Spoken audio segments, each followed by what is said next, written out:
नमस्कार दोस्तों, इस लेक्चर में हम हिमांक का अवनमन के बारे में पढ़ेंगे। पिछले लेक्चर में हमने क्वथनांक का उन्नयन के बारे में डिटेल से पढ़ा था।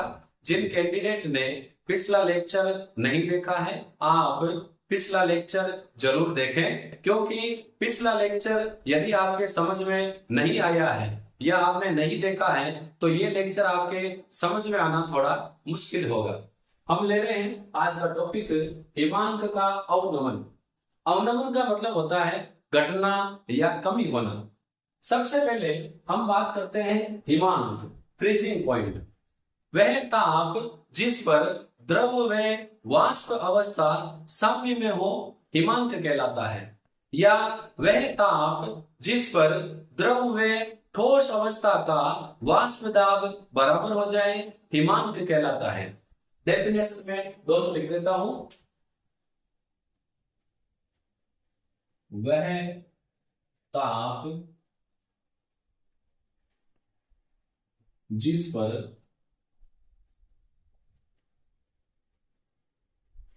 द्रव व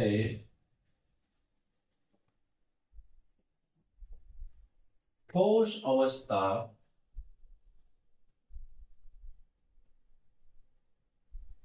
साम्य में हो,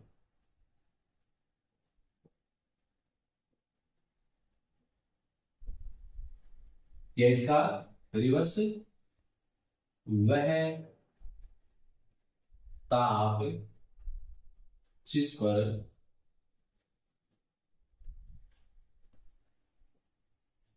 द्रव व ठोस का वाष्प दाब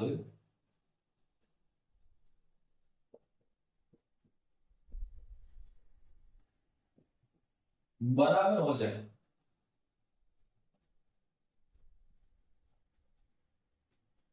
द्रव का फ्रीजिंग पॉइंट हिमांक कहलाता है।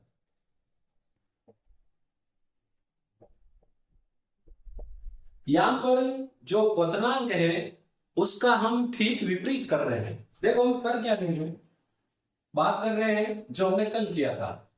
ये हमने कहा था वायुमंडलीय दाब है, इसको हमने नाम दे दिया 1 atm। ये है विलायक का वाष्प दाब और ये है विलयन का वाष्प दाब। जब ए वाष्पशील विलय को वाष्पशील विलायक में मिलाया जाता है तो विलयन का वाष्प दाब कम हो जाता है। ये विलयन का है, ये विलायक का है। क्वथनांक में हम क्या करते हैं, विलयन और विलायक दोनों को गर्म करते हैं। जैसे जैसे गर्म करेंगे दोनों की वाष्प बनेगी, और जब इनका वाष्प दाब वायुमंडलीय दाब के बराबर हो जाएगा तो ये वाष्प अवस्था में परिवर्तित हो जाएंगे। विलायक को यदि हम वाष्प में बदलना चाहें तो हमें इसका टेम्परेचर इतना ही बढ़ाना पड़ेगा, लेकिन विलयन का वाष्प दाब कम है, इसीलिए जैसे जैसे ताप बढ़ाएंगे वैसे वैसे वाष्प दाब बढ़ेगा, बढ़ता जाएगा, और जब इसका वाष्प दाब वायुमंडलीय दाब के बराबर हो जाएगा तो ये वाष्प अवस्था में बदल जाएगा। ये जो लाइन है ये हमें बता रही है विलयन का क्वथनांक, और ये जो लाइन है ये हमें बता रही है विलायक का क्वथनांक। जाहिर सी बात है कम है। विलयन को हम विलायक की तुलना में इतना अतिरिक्त तापमान देते हैं क्योंकि विलयन को विलायक की तुलना में अधिक ताप पर गर्म करते हैं, इसीलिए विलयन का क्वथनांक अधिक हो जाता है। इसे क्वथनांक में उन्नयन कहते हैं। ये जो गैप है ये हमें क्वथनांक उन्नयन डेल्टा टीवी के बारे में पता। यहां हम हिमांक में क्या कर रहे हैं, हम इसका उल्टा कर रहे हैं। अब हम विलायक और विलयन दोनों को ठोस अवस्था में परिवर्तित कर रहे हैं। ठोस अवस्था में परिवर्तित करने के लिए जैसा कि हमें पता है हमें लगातार इनका ताप कम करना पड़ेगा। ताप कम होता जाएगा और एक ताप बिंदु ऐसा आएगा जब ये ठोस अवस्था में परिवर्तित हो जाएंगे, और वही क्या कहलाएगा, इनका जवना या हिमांक। तो देखो यहां हम थोड़ा अलग कर रहे हैं। ये मान लो विलायक है और ये मान लो विलीन है। वाष्प दाब की बात करें, दोनों का वाष्प दाब ही है। और यहां पे मान लो ये ठोस में बदल जाएंगे। अब हम क्या करेंगे, विलयन का ताप जैसे जैसे कम करेंगे वाष्प दाब कम होता जाएगा, और कम करेंगे वाष्प दाब कम हो जाएगा, और एक पॉइंट ऐसा आएगा जब ये ठोस अवस्था में परिवर्तित हो जाएगा। अब विलायक का वाष्प दाब अधिक है तो इसका ताप हम कम करते जाएंगे, वाष्प कम होती जाएगी, कम करते जाएंगे, कम करते करते करते एक पॉइंट ऐसा आएगा जिस पर ये ठोस अवस्था में बदल जाएगा, और ये पॉइंट इसका क्या कहलाता है, हिमांक बिंदु।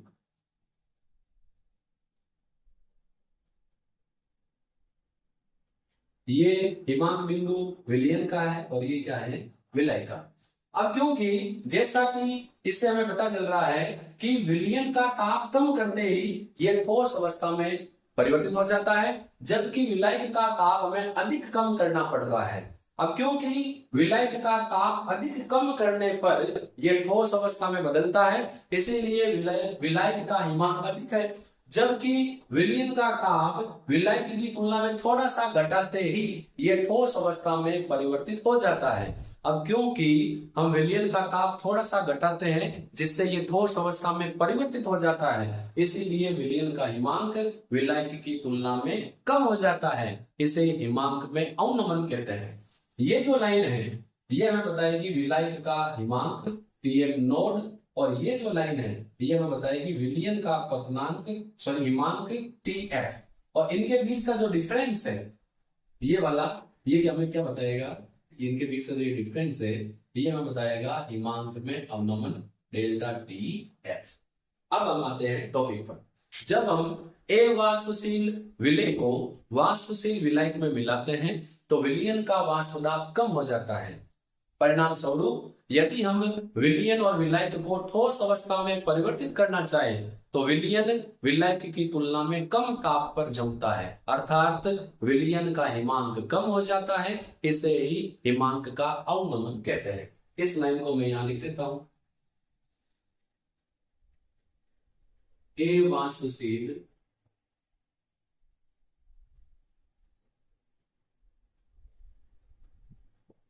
विलय को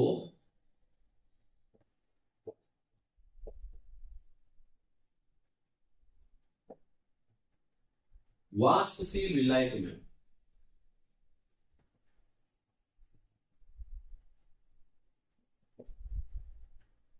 मिलाने पर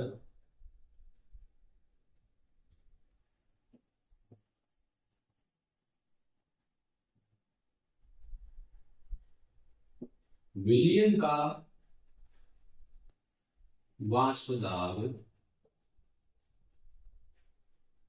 कम हो जाता है।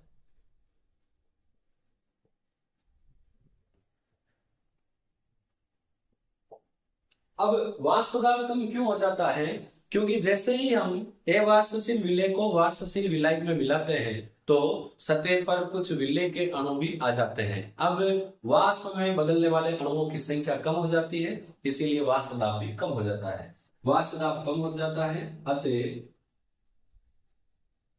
विलयन कम ताप पर जमता है। इसका मतलब क्या हो गया, अर्थात विलयन का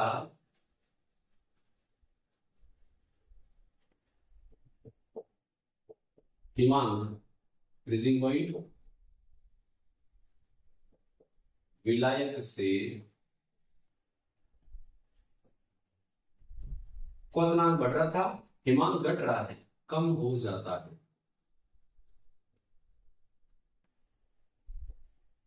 इसे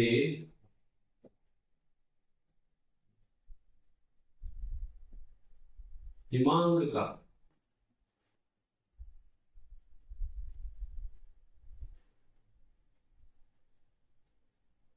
अवनमन कहते हैं। ये हमने काम किया।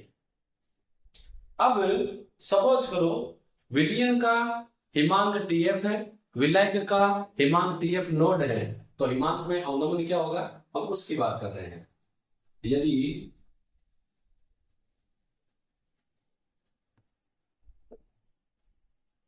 विलयन का हिमांक टीएफ एफ और फ्रीजिंग व विलायक का टीएफ नोड है, तो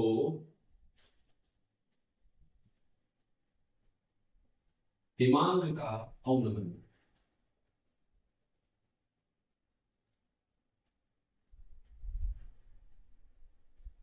डेल्टा टी एफ किसके बराबर हो जाएगा, अधिक है विलायक का, इसमें से घटा लो कम है विलयन का। ये जो इक्वेशन है ये हमें बताएगी हिमांक में अवनमन। डेल्टा टी एफ हिमांक में अवनमन जो बराबर है विलायक का हिमांक माइनस विलयन का हिमांक। अब हम एक ग्राफ प्लॉट करते हैं किसके बीच में, वाष्प दाब और टेम्परेचर के बीच में। यहां हम ले लेते हैं ताप और यहां हम ले लेते हैं वेपर प्रेशर, वाष्प दाब।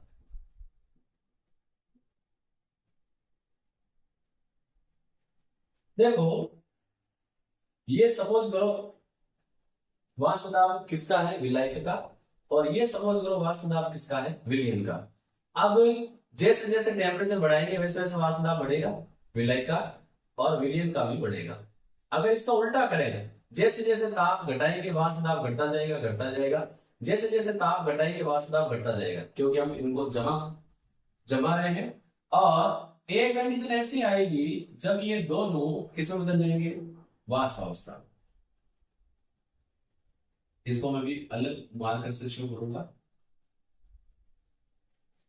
देखो यहां पर ये जो एरिया है, ये जो ब्लू मार्कर से बता रहा हूं, इसमें विलय और विलायक दोनों ठोस अवस्था में कन्वर्ट हो गए हैं। दार करके बता रहा हूं तभी दिख जाए। ये क्या है, ठोस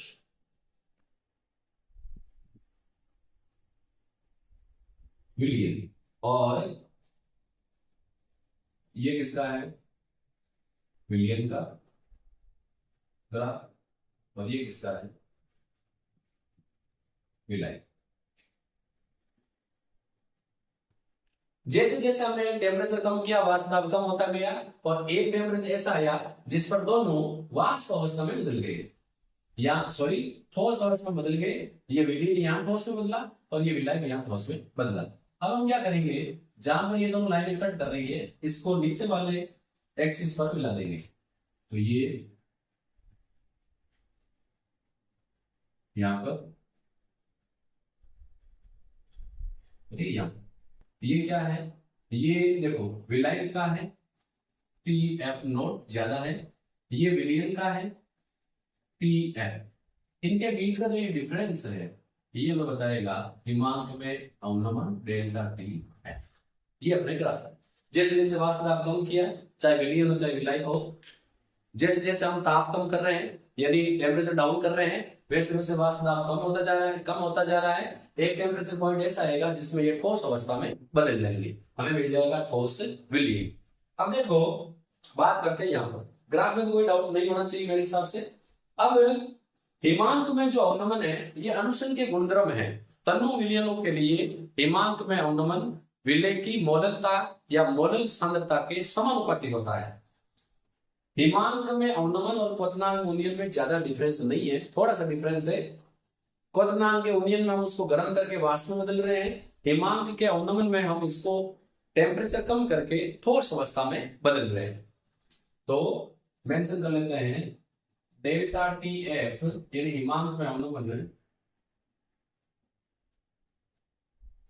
विलय की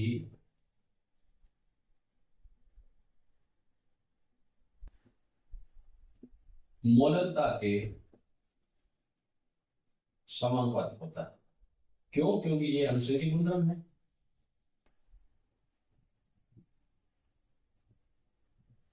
तो delta T F directly proportional हो जाएगा एम के।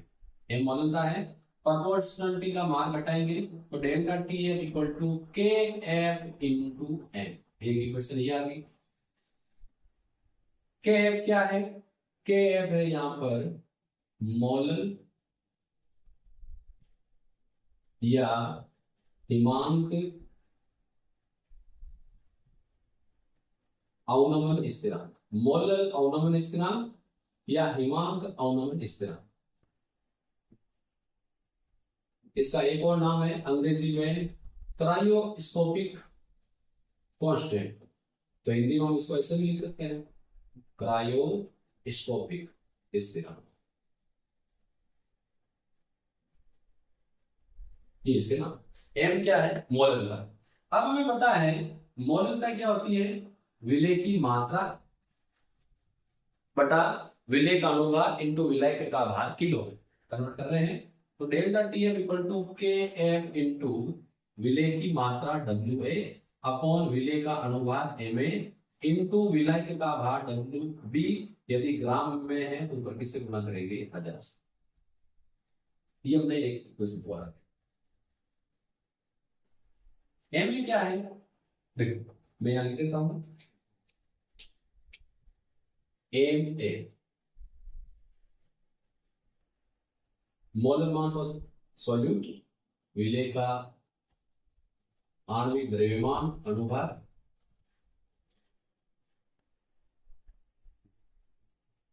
डब्ल्यू बी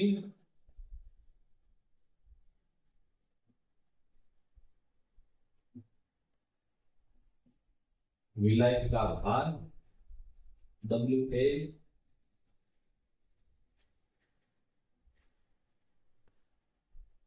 भार की जगह मात्रा की।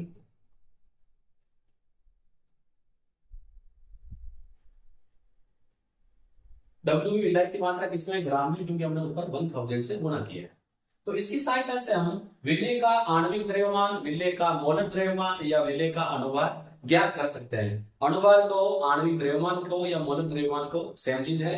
इसके लिए हम ज्ञात मात्रा वाले विलेय को ज्ञात मात्रा वाले विलायक में घोलकर उसका हिमांक में अवनमन ज्ञात करते हैं, जिसका के एफ हमें पहले से पता होता है। यदि हमें delta T F, K F, W A, W B की वैल्यू पता है तो हम आसानी से क्या निकाल सकते हैं? M A. तो एम ए क्या है? देखो एम ए अगर आप निकालना चाहें molar mass of solute, delta T F नीचे आ जाएगा equal to K F into W A into 1000 upon delta T F into W. इस इक्वेशन से हम विलेय का आणविक द्रव्यमान ज्ञात कर सकते हैं। ये जो के एफ है ये विलायक पर निर्भर करता है। यदि हम इस के एफ की यूनिट की बात करें तो के एफ की जो यूनिट है वो सेम वही होगी जो केवी की थी, यानी केल्विन किलोग्राम मोल इनवर्स। क्योंकि यहां पर देखो ये एम इसके अवनमन में चला जाएगा तो हिमांक में अवनमन यानी टेम्परेचर की तो केल्विन में होगी बटा एम आएगा। तो एम यानी मोलरता की यूनिट क्या होती है? मोल प्रति किलो, क्योंकि डाउन साइड में ऊपर जाएगा तो इनवर्स हो जाएगा। तो मोल प्रति किलो तो किलो हो जाएगा और मोल हो जाएगा इनवर्स। अब यदि हम के एम की वैल्यू निकालना चाहें, इसके लिए फॉर्मूला है M B R T F square upon delta A 1000 into delta H fusion. यहाँ एम बी विलायक की मात्रा, विलायक का अनुभार, आर गैस नियतांक, टी एफ क्या है? टी एफ है विलयन का हिमांक अपॉन डेल्टा एच फ्यूजन क्या है? गलन की एंथैल्पी। तो इन फॉर्मूले की वजह से हेल्प से हम आणविक द्रव्यमान ज्ञात कर सकते हैं। तो यहाँ पर हमने इस वीडियो में हिमांक के अवनमन के बारे में डिटेल से पढ़ा। यदि हम अवाष्पशील विलेय को वाष्पशील विलायक में मिलाएं तो विलयन का हिमांक कम हो जाता है, इसे हिमांक में अवनमन कहते हैं। क्योंकि जो विलयन है ये विलायक की तुलना में कम ताप पर जमता है। इसको हम ऐसे समझ सकते हैं कि मान लो हम प्योर वाटर की बात करें तो पानी 0 डिग्री सेंटीग्रेड ताप पर ठोस अवस्था में बदल जाता है। लेकिन यदि इसमें हम शर्करा मिला दें, यदि हम ग्लूकोज मिला दें, तो अब ये 0 डिग्री सेंटीग्रेड के अंदर, यानी 0 डिग्री सेंटीग्रेड ताप से कम ताप पर ये जमेगा। इसी को हम बोलते हैं हिमांक का अवनमन। हिमांक का अवनमन अनुषंगिक गुणधर्म है, ये विलय की मौलिकता के समानुपाती होता है। और इसके हेल्प से हमने ये कुछ फॉर्मूले यहाँ पर निकाले। तो यहाँ पर अपने ये टॉपिक समाप्त होता है। नेक्स्ट वीडियो में हम नंबर 4 अनुषंगिक गुणधर्म में परासरण दाब के बारे में पढ़ेंगे। हम फिर मिलेंगे। धन्यवाद।